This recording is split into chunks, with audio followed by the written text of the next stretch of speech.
Hello மக்களே, welcome to MTV. Video start பண்ணுறதுக்கு முன்னாடியே எல்லாருக்குமே இனிய விநாயகர் சதுர்த்தி நல்வாழ்த்துக்கள்.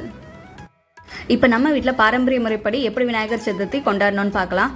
மஞ்சள் பிள்ளையார் பிடிக்கிறதுல ஆரம்பித்து டெக்கரேஷன்லேருந்து பூஜை நிறைவேற வர என்னென்ன பொருள் தேவை அப்படிங்கிற எல்லாமே கம்ப்ளீட்டாக அந்த வீடியோவில் கொடுத்துருக்கேன். ஸோ ஸ்கிப் பண்ணாமல் பாருங்கள்.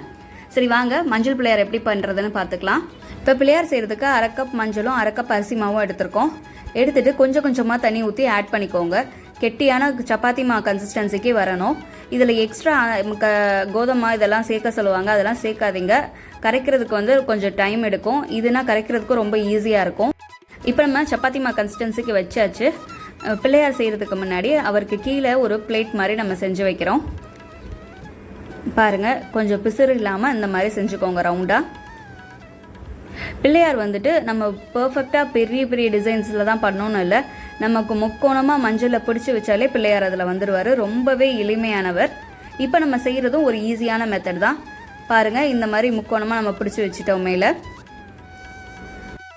இப்போ நீட்ட வாக்கில் ஒரு மஞ்சளை திரட்டி இந்த மாதிரி மேலே வச்சுக்கோங்க. அதுக்கப்புறம் அதே மாதிரி இன்னொரு நீட்ட வாக்கில் திரட்டி நம்ம தும்பிக்கையை செஞ்சுக்கலாம். இங்கே மேலேருந்து ஆரம்பித்து தும்பிக்கையை வளைச்சி இங்கே வச்சுக்கலாம். இது அம்மா தான் செஞ்சிட்ருக்காங்க, நான் வீடியோ எடுத்துகிட்ருக்கேன். இப்போ பாருங்கள், தும்பிக்கை நம்ம ரெடி பண்ணியாச்சு. இப்போ கண்ணு நம்ம வீட்டில் இருக்க பொருள் வச்சே வைக்கலாம். இப்போ 2 மிளகு எடுத்துக்கோங்க. 2 சைடும் நம்ம நல்லா ப்ரெஸ் பண்ணி விட்டுக்கலாம்.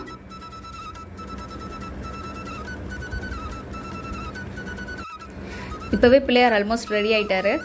இப்போ அவருக்கு கிரீடம் மாதிரி மேலே செஞ்சு வச்சுருக்கோம் முக்கோணமாக. இப்போ நம்ம ரவுண்டாக ஒரு உருண்டை திரட்டி அதில் நடுவில் பள்ளம் பதிச்சு காது வச்சிடலாம். கிரீடத்துக்கு கீழே காது வச்சுருங்க பெருசாக. நடுவில் பள்ளம் மாதிரி இருக்கணும் காது. அப்போ தான் யானை காது மாதிரி இருக்கும் பார்க்குறதுக்கு. பாருங்கள், இப்போ நம்ம காது வச்சாச்சு. இப்போ ஒரு உருண்டையை உருட்டி தும்பிக்கைக்கு பக்கத்தில் வைக்கிறோம் லட்டா. இப்போ இதையும் நல்லா நம்ம ப்ரெஸ் பண்ணி விட்டுக்கலாம். இப்போ பிள்ளையாருக்கு பட்டை குங்குமம் அதெல்லாம் வைக்க போகிறோம். திருநீரில் கொஞ்சமாக தண்ணி ஊற்றி கரைச்சிக்கலாம். அதுக்கப்புறமா குங்குமத்தை எடுத்துக்கலாம். பாருங்கள், திருநீரை பட்டை மாதிரி 3 கோடு போட்டிருக்கேன். அந்த கோடு போடுறதுக்கு பார்த்திங்கன்னா சிசரில் அந்த திருநீரை தட்டு வச்சுக்கலாம். அப்போனா நீட்டமாக கோடு வரும். அதுக்கப்புறம் குங்குமம் கையாலே வச்சுக்கலாம். இப்போ நமக்கு சூப்பராக பிள்ளையார் ரெடி ஆகிட்டாரு. இது நம்ம காலையிலே செஞ்சிட்டோம்.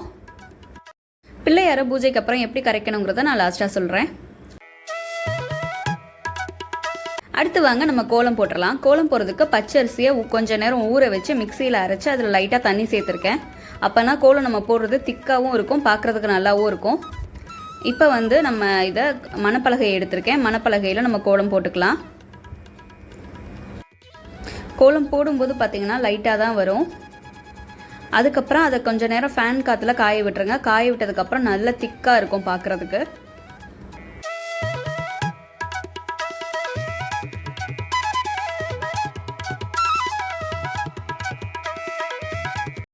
நெக்ஸ்ட்டு நம்ம பிள்ளையார் வச்சு கும்பிடுற இடத்துலையும் நம்ம கோலம் போட்டுக்கலாம் இதே மாதிரி.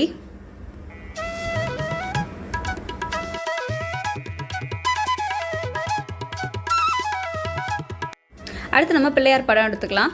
விக்கிரகம் இருந்ததுன்னா விக்கிரகத்தை எடுத்துக்கோங்க. அந்த படத்தை கொஞ்சம் க்ளீன் பண்ணிவிட்டு அதில் சந்தனம் குங்குமம் நம்ம வச்சுக்கிறோம். அதுக்கப்புறம் என்கிட்ட ஒரு குட்டி பிள்ளையார் இருக்குது, அவருக்கும் நம்ம ரெடி பண்ணிடலாம்.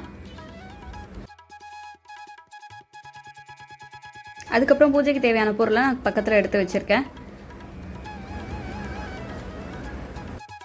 இப்போ பாருங்கள், கோலம் காயோட்டி எவ்வளோ திக்னஸாக இருக்குன்னு. அந்த கோலத்தில் நம்ம மணப்பலகையில் நம்ம செஞ்ச பிள்ளையார் எடுத்து வச்சாச்சு. 3 பிள்ளையாரும் பாருங்கள் சூப்பராக ரெடி ஆயிடுச்சு. அதுக்கப்புறமா பிள்ளையாருக்கு பிடிச்சமான பதார்த்தங்கள்லாம் செஞ்சிடலாம். செட்டிநாடு மோதகம், அதுக்கப்புறமா கொலக்கட்டை, சுண்டல், இது அப்புறம் பால், இதெல்லாமே நம்ம ரெடி பண்ணி வச்சாச்சு. இதோட வீடியோஸ் எல்லாம் நான் அடுத்தடுத்து ரிலீஸ் பண்ணுறேன், மறக்காமல் பாருங்கள். எல்லா டிஷ்ஷஸுமே பர்ஃபெக்டாக இருக்கும் செட்டிநாடு ஸ்டைலில். நெக்ஸ்ட் நம்ம டெக்கரேஷன் பார்ட் ஆரம்பிச்சிடலாம். டெக்கரேஷன்ஸ்க்கு நான் ஆல்ரெடி மாவேல கட்டிட்டேன். அதுக்கப்புறமா தென்னங்குருத்து, இந்த தென்னங்குருத்தை நம்ம ஃபஸ்ட்டு கட்டிடலாம்.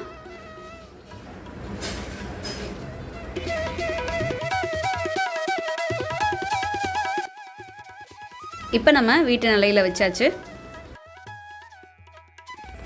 இப்போ பார்த்தீங்கன்னா பிள்ளையாருக்கு 2 சைடுமே நான் அருகம்புல் வச்சுக்கலாம். அருகம்புல் விழுகிற மாதிரி இருந்ததுன்னா நீங்கள் வந்து ஒரு கயிறில் கட்டிட்டு வச்சுருங்க. நீங்கள் பிள்ளையார் விக்கிரகமாக வச்சுருந்தீங்கன்னா அருகம்புல்லை மாலையாக சேர்த்து போட்டுக்கலாம். இப்போ நம்ம செஞ்சு வச்சுருந்தோம் இல்லையா, அந்த பிள்ளையாருக்கு பின்னாடி அருகம்புல்லெல்லாம் சொருகி விடுறேன் டெக்கரேஷன்ஸ்க்கு. அதுக்கப்புறமா சின்னமாக மல்லிகைப்பூ கட் பண்ணி அவருக்கு வச்சுக்கிறோம். இந்த சைடு ரோஸும் அந்த சைடு சாமந்தியும் நம்ம வச்சுக்கலாம். அதுக்கப்புறம் நம்ம ஏற்க மாலை பெருசாக வச்சுருக்கோம், அதை 2ஆக சுற்றி நம்ம இந்த பிள்ளையாருக்கு போட்டுக்கலாம். அது அப்புறம் காமிக்கிறேன். அதுக்கு முன்னாடி இங்கே வந்து பெரிய பிள்ளையாருக்கு நம்ம மல்லிகைப்பூவும் வச்சுக்கலாம், ரோஸு சாமந்தி எல்லாத்தையும் வச்சிடலாம்.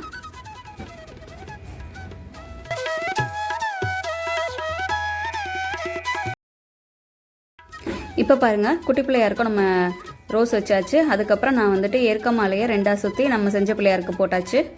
இது வந்து நான் ஏற்கனவே 2-3 வருஷத்துக்கு முன்னாடி வரைஞ்ச பிள்ளையார், அவரையும் நான் ரெடி பண்ணிட்டேன்.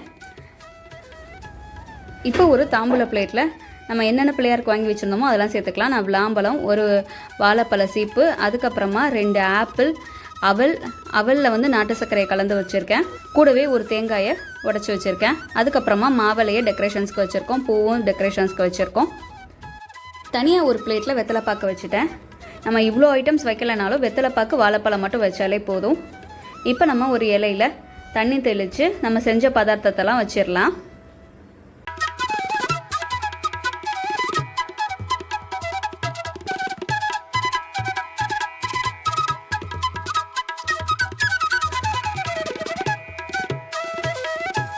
இப்போ பூஜைக்கு விளக்கெல்லாம் எடுத்து வச்சாச்சு. விளக்கில் ஒரு பூ வச்சாச்சு. நம்ம விளக்கேற்றிக்கலாம். அப்புறமா நம்ம சாம்பிராணி, ஊதுபத்தி எல்லாத்தையும் ஏற்றி வச்சுக்கலாம். எல்லாமே பண்ணிவிட்டு நம்ம தூப ஆராதனையெல்லாம் நம்ம காமிச்சிட்டு உங்களுக்கு என்ன விநாயகர் பாட்டு தெரியுதோ அதை படிங்க. என்னென்ன வேண்டுதல் இருக்கோ அதை மனப்பூர்வமாக வேண்டிட்டு நம்ம அந்த பூஜையை நிறைவேற்றிடலாம். இப்போ நம்ம பண்ண கம்ப்ளீட் டெக்கரேஷன்ஸ் பாருங்கள்.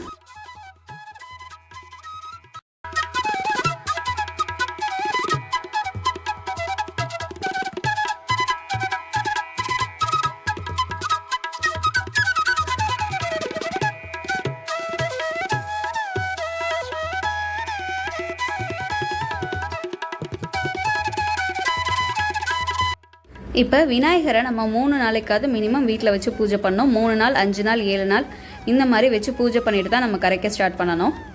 உங்கள் வீட்டு தெருவில் எப்போ விநாயகர்லாம் எடுத்துகிட்டு போகிறாங்களோ அந்த டைமில் கூட நீங்கள் வச்சுக்கலாம். ஒன்று கரைக்கும் போது அந்த மாதிரி வச்சுடுங்க. அப்படி இல்லைன்னா பீச்சு, ஆறு, குளம் இதெல்லாம் பக்கத்தில் இருந்ததுன்னா அங்கே போய் கரைச்சிடுங்க. அப்படியும் இல்லைன்னா 3rd ஸ்டெப் என்னங்கிற பார்க்கலாம். வீட்டிலே ஒரு டப்பில் நம்ம தண்ணி ஊற்றி அதில் விநாயகரை நம்ம செஞ்சு வச்சுருந்ததை கரைச்சிக்கலாம். கரைச்சிட்டு அந்த தண்ணியை கீழே மட்டும் ஊற்றிடக்கூடாது. அந்த தண்ணியை எடுத்து நம்ம வீட்டில் என்னென்ன செடி வளர்க்குறோமோ அந்த செடிக்குள்ளே நம்ம தண்ணியை விட்டுடலாம். நீங்கள் செடி வளர்த்திங்கன்னா மட்டும் இந்த 3rd ஸ்டெப் பண்ணுங்கள். அப்படி இல்லைன்னா நம்ம விநாயகர் செய்கிற பார்ட்டை தவிர்த்துட்டு மீதி எல்லாமே நம்ம செஞ்ச பூஜையை நீங்கள் அப்படியே கண்டினியூ பண்ணிக்கலாம். நீங்கள் ஃபர்ஸ்ட் டைம் விநாயகர் செய்கிறீங்கனாலும் ஒன்றும் பிரச்சனை இல்லை. இதே மாதிரியே ப்ரொசீஜர் ஸ்டார்ட் பண்ணி கம்ப்ளீட் பண்ணுங்கள். விநாயகர் நம்ம வீட்டில் எத்தனை நாளைக்கு இருக்கிறாரோ அத்தனை நாளையுமே நம்ம பூஜை பண்ணணும். சர்க்கரையோ கேசரியோ ஏதாவது ஒரு பலகாரம் வச்சுட்டு நம்ம டெய்லி வழிபட்டுட்டு அதுக்கப்புறமா கரைக்கலாம். இந்த வீடியோ உங்களுக்கு பிடிச்சிருக்கும், யூஸ்ஃபுல்லாக இருக்கும்னு நினைக்கிறேன். பிடிச்சிருந்தா லைக்கை தட்டி விடுங்க. கீழே எப்படி இருந்ததுங்கிறத கமெண்ட் பண்ணுங்கள். நீங்கள் எப்படிலாம் கொண்டாடிங்கிறதையும் கமெண்ட் பண்ணுங்கள்.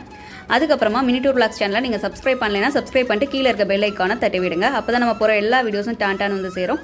நெக்ஸ்ட் வீடியோவில் நம்ம செஞ்ச பதார்த்தங்களோட வீடியோஸ்லாம் நெக்ஸ்ட் நான் கொடுக்குறேன். டாடா, நெக்ஸ்ட் வீடியோவில் பார்க்கலாம்.